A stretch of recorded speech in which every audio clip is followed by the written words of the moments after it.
What do you get when the Brits and the Germans decide to work together? Well, you get this. This is the Range Rover Sport SV Edition 2, and this is the Apex Range Rover product. Now, apparently only 23 of these have been made available to us South Africans, and they've done a lot to this car. This is essentially a collaboration between Range Rover SV and BMW. There's a ton of carbon here. They've trimmed about 76 kilograms of weight to get it to what it is. Let's take a look. Alright, so the first thing I want to talk about is the shape and silhouette of a Range Rover vehicle. It really hasn't changed in over 20 years and it's still the same. It looks predatory in this car. You get forged carbon in the front, grille, splitter, front. The entire bonnet is forged carbon, so it's just been painted. Forged carbon on the bonnet and on the side. This sits on a set of 23-inch wheels. These are huge, but they just complete the looks. Let's talk about the color for a second. So this is Blue Nebula. It's one of the factory colors that you get in this edition 2. The one thing I love about the color is that it's matte finish. Scratches, not a thing here.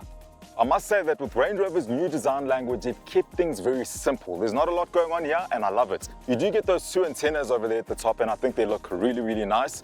Range Rover badging in black because it is a performance SUV, as well as the SV badging, which kind of tells you who's touched this car. So the SV guys have sort of fiddled around with the exhaust, and this is an active exhaust, and I can't wait for you to hear it. Now, as much as it's a performance SUV, they've still managed to make it feel like a luxurious space to be in.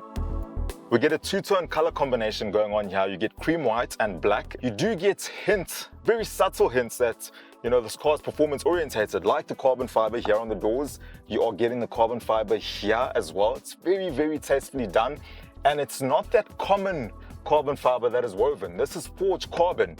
I love the fact that they've really made this simple to use. Your aircon is on the home screen, your volume controls, your media, your driving modes, it's all on the home screen. So this is very easy to use.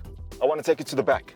Normally with cars like this that are performance orientated, there's not a lot of space in the back because of these seats. So these seats do have carbon seat backs, and it actually does look really nice from here, but you're still getting a plenty amount of space. Now, comfort, right? You can recline the seats or go forward and sit however you want, and it just creates a magnificent place to be. You still get the blinds in the back, and from the other side of this, you cannot see inside the car. Practically speaking, you can't seat 3 people in the back here, but why would you want to? I want to tell you about that snarling, barking V8 in the front. Let's go.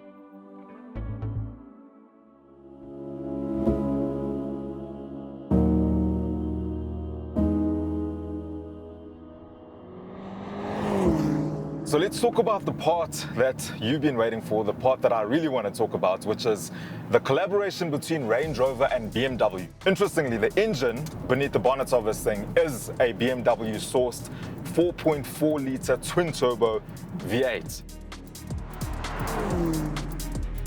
I absolutely love the way that this thing sounds. It just rumbles the entire time you're driving. So it's a kind of V8 that you can hear as you're driving and cruising along. It has that burble to it, that gentle burble as you're driving along.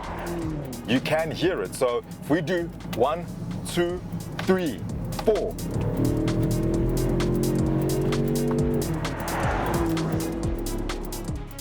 This does have an 8-speed ZF. Manufacturers do use the ZF transmission because it is robust and it can handle a lot of torque and a lot of power. In this car, we're looking at what, 467 kilowatts and 750 Newton meters of torque, which is a lot.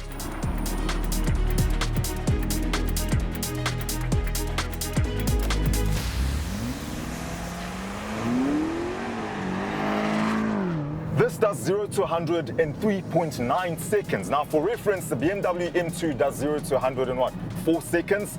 And that is a car that is half the size. This thing is over 3 tons in weight.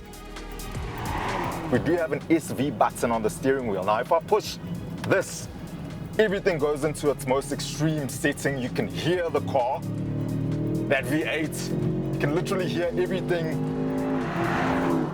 The suspension is dialed in this thing. So Range Rover has fitted a suspension that they call a 6D dynamic suspension. This combines air suspension as well as hydraulic suspension elements, and the result of that is cornering ability in a big car that makes it feel like a small car. It's actually mind-blowing. This car's over 3 tons in weight, but it doesn't feel like it. It literally just sticks. And the precision that you get in this is it's just insane. As much as it's a Range Rover and it's literally the epitome of luxury, this car is so engaging to drive. It doesn't feel sterile, and I feel like they've built it for drivers like myself and you, right?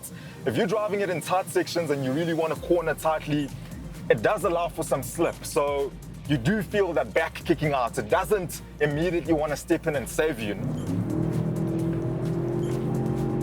I could listen to that V8 sing all day long. It really is a car for the enthusiast, the kind of person who loves cars and who wants to hear a 4.4 litre twin turbocharged V8.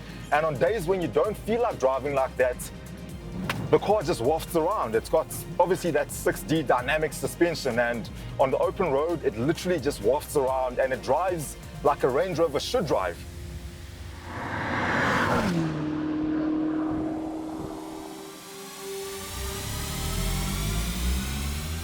At the start of this, I did say that there are only 23 of these available, but I promise you there's still hope if you want one. There is an SV Carbon Edition version of this car available for those who actually can afford it, and it has all the same bits and pieces, forged carbon on the exterior, on the inside, and for nearly 4 million Rand, would I buy this kind of car?